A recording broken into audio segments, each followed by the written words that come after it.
It's been 11 months since My Little Pony's fourth season has ended.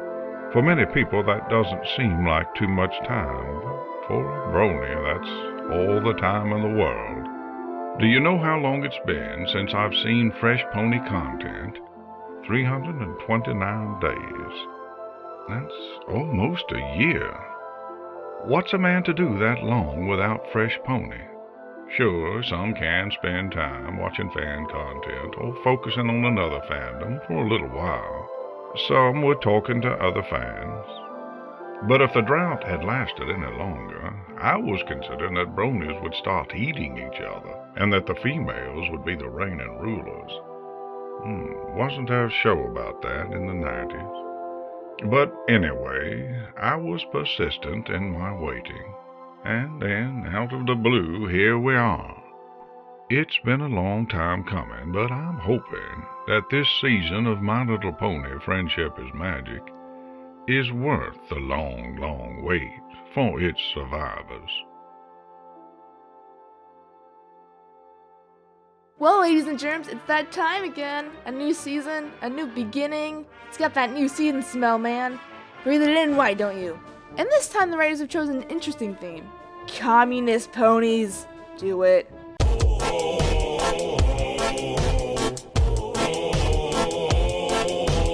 Or more like, my quest for equality began many years ago. well, this should be an interesting angle that the writers haven't explored yet. I eagerly await the results. Especially that I didn't like the last season opener, even though everyone else loved it for some reason. Let's do this! So we start off, wow, that was fast. We didn't even get some opening banner about where the characters have been since Rainbow Movie. Like, what? This comes off as a little confusing, right? Not just me, right? Didn't they even use that walking shot before? So we get some establishing recap from the cast, and apparently everyone is confused about why the castle is there. I would be too, except for Twilight's old house. You know, exploded. So pop, then there's this magic map. No, Mom, I have to spread friendship across Equestria. Leave me alone. Insert mandatory reference number 1.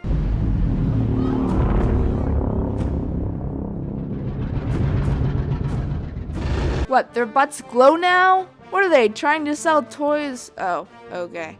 So the gang travels far and wide because the map told them so, I guess. While Spike is left behind to argue with Big Mac about football and, what exactly the left chakra is doing in the Super Bowl. When do Spike and Big Mac hang out? Like, ever. So the gang reaches their destination. Ugh. So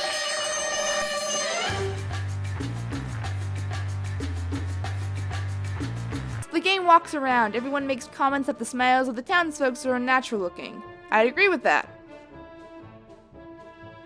Alright, same cutie mark. 'Cause communism. Right. So Twilight gets hit on awkwardly by this guy. Well, you've certainly come to the right place for friendship.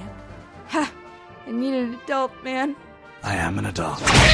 I don't think we've ever had trouble in our little village. Dude, I disagree.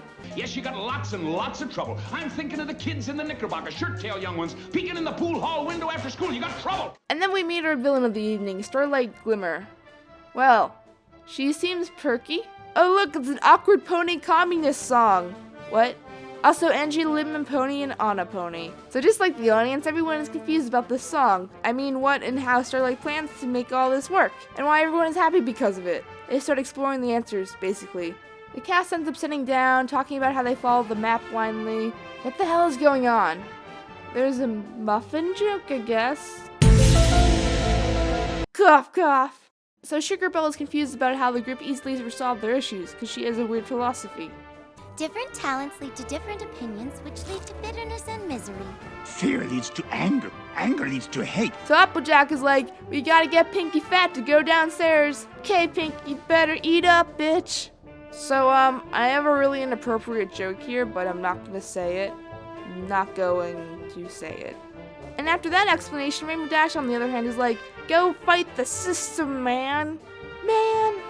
The others tell about the cutie mark vault and how that's where their cutie marks are. Well, hopefully it doesn't smell like a gym locker. Ew. So we continue with the unnamed Jack the Ripper thing, and I'm not even gonna say anything, just It's a trap! It's a trap! It's a trap! KP, it's a trap! Oh no! Our heroes are trapped in a closet! And... oh, just do it. Even tweets don't make sense anymore. Get it? 'Cause Twitter? And damn it, that mean lady broke my Applejack toy. She only had one job. There's a snake in my boots. So the main plan is Fluttershy is the main volunteer to get some inside information. I volunteer as tribute! And Purple Hair One really wants to smell out the rats. Luckily that someone, Cody, whatever, comes forth. So sleep over at Starlight Glimmer's house, like, oh my god, you guys. Well, she has an annoying habit of ordering weird foods at the late hours. How inconsiderate, man. Then, the truth is revealed. She's a phony! That's right, a phony lives here! Day 2. Starlight tries to ask the ponies if they changed their minds. They said no. We get this derp face, and... this lady is mean. Also, I like how she just runs into her house. Yes, lady. 10 plus ponies plus an alicorn princess can't break into your house. I can break these cuffs. You can't break those cuffs. But yeah, that. While the main 6 go after the villain, background ponies do the... so it looks like background ponies to the rescue. Also, cheese sandwich, you got some competition. So the race is on.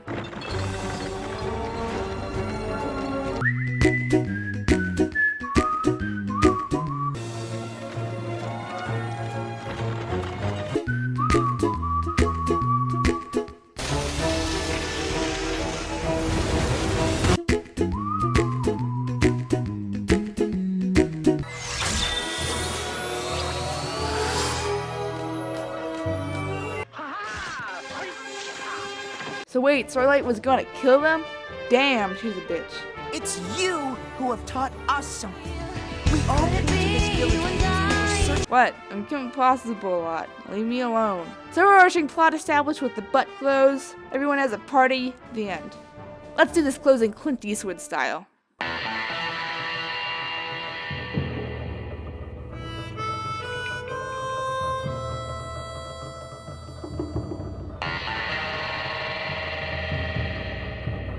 The good. I really appreciate the writers trying to do something different with the premise. This is a big world-building story. It's smaller, but has more time to flesh out the situation.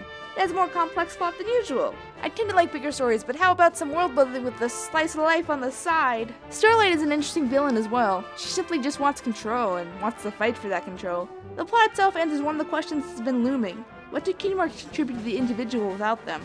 Although we dance around this with trading Cutie Marks, what happens when they just aren't there? The bad. The pacing is kind of fast for one. The story seems to have a hard time breathing, as I kind of already made fun of. Kind of annoyed how easily Spike was written out of this, and coming off the heels of the season 4 finale, this is pretty underwhelming, even though it was intended to be so. And the plot is pretty convenient. Twilight just happens to find someone to talk to, Twilight just happens to lose her Cutie Mark, etc. Overall, I still really like this episode. Not the best of the season openers, but definitely one of the most mature ones in theme nature. Now, Starlight Glimmer. She just gets lost in a cave? Yeah, she's not coming back.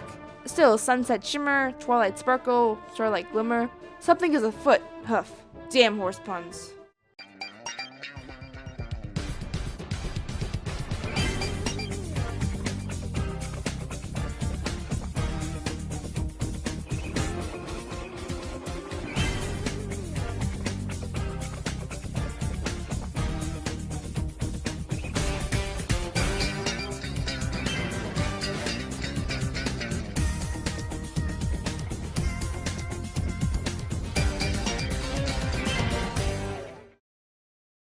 But what do I do once I'm out?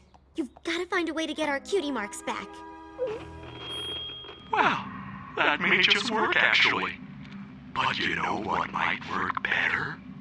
Go the fuck to sleep!